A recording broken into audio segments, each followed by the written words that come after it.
Ok, alors voici le dernier article de chez gearbest.com. C'est le dernier chargeur de la marque Zanflare, une nouvelle marque là dans les lampes torches qui fait des bons produits actuellement.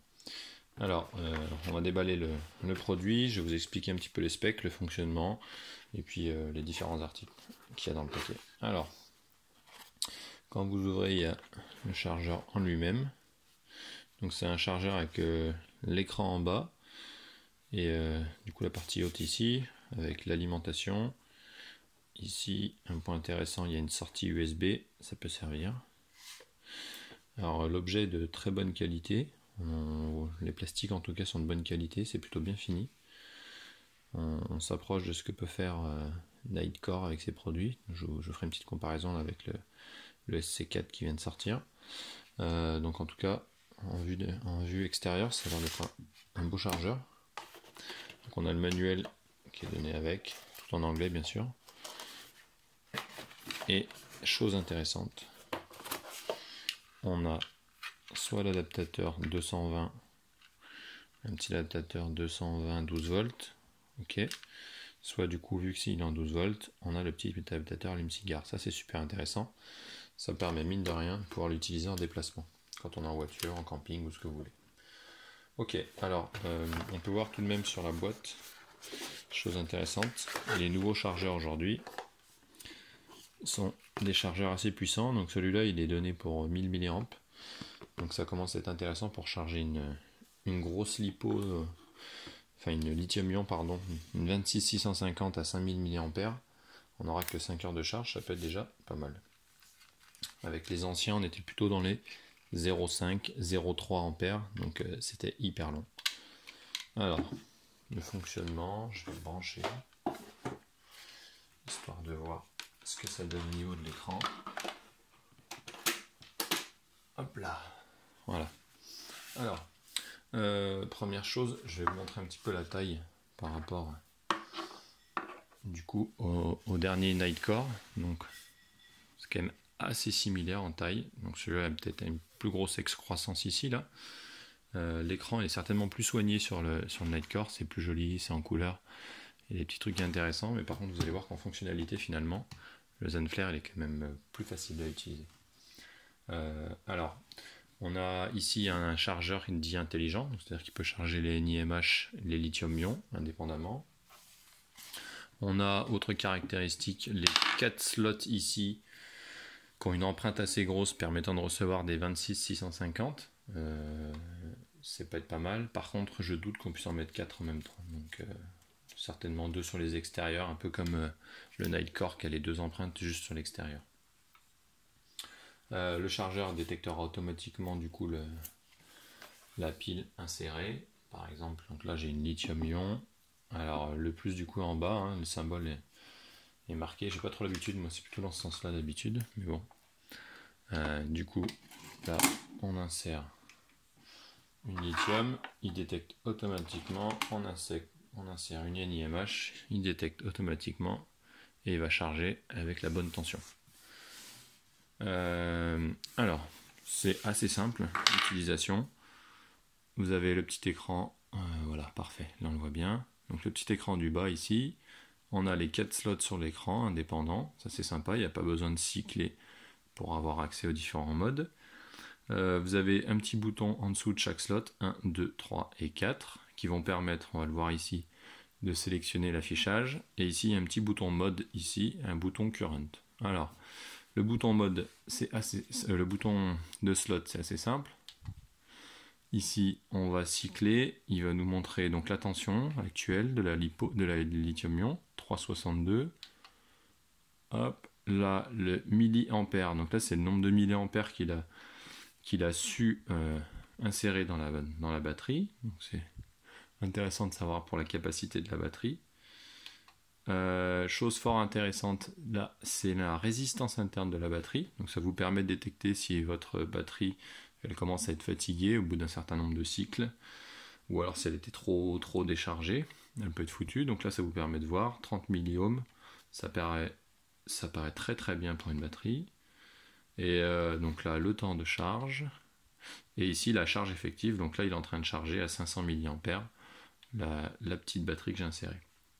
Alors maintenant, ce qu'on peut faire, c'est sélectionner plusieurs choses.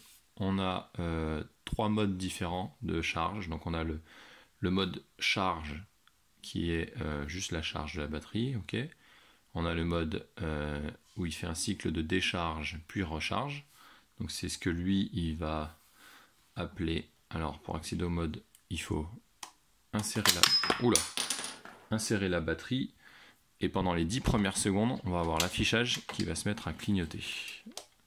Le ressort, il est quand même assez balèze. Donc on voit que là, la batterie, elle clignote. Ça nous permet d'accéder au mode. Donc juste en dessous, il y avait marqué charge. C'était le mode de charge tout court. Il y a le fast test. Donc c'est ce que je vous ai dit, la décharge puis la charge. Et le nord test. Donc là, c'est plutôt... il va effectuer... je vais essayer de m'approcher. Voilà, on le voit mieux. Donc là, nord test, il va effectuer une charge complète, une décharge et une recharge. Donc ça vous permet de vérifier finalement le nombre de milliampères, la capacité actuelle de votre batterie. Ça peut être intéressant aussi pour voir, alors à l'achat, si votre 18650 c'est vraiment une 2005 ou une 3000, ou bien tout simplement voir dans le temps si la batterie est toujours capable de recevoir ces 3000 milliampères. Alors, après il y a le bouton current, lui aussi c'est assez simple. Il faut se mettre dans le premier mode des 10 secondes, là, où on a l'affichage clignotant. Donc je l'enlève, je remets ma batterie. Donc là, j'ai l'affichage qui clignote. Si j'appuie sur Current, donc vous voyez, j'étais à 500 mAh. Là, je suis à 700 en charge, 1000, et je reviens à 300. Donc c'est 300, 500, 700 et 1000.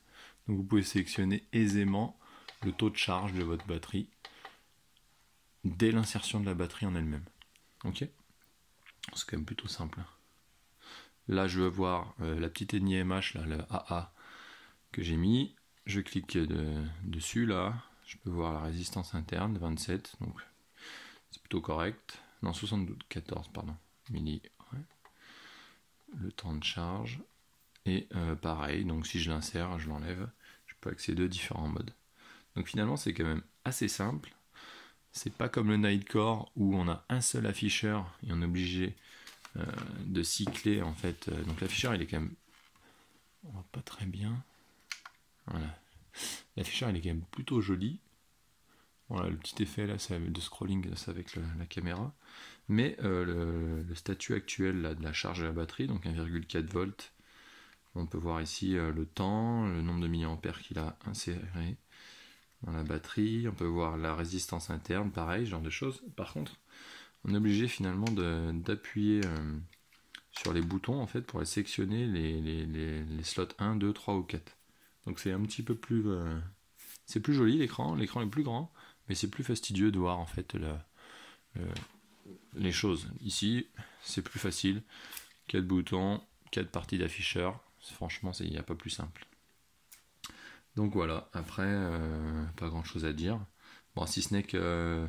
le Zanflare est peut-être un peu moins puissant que le dernier Nightcore. Donc le Nightcore c'est le SC4, ok.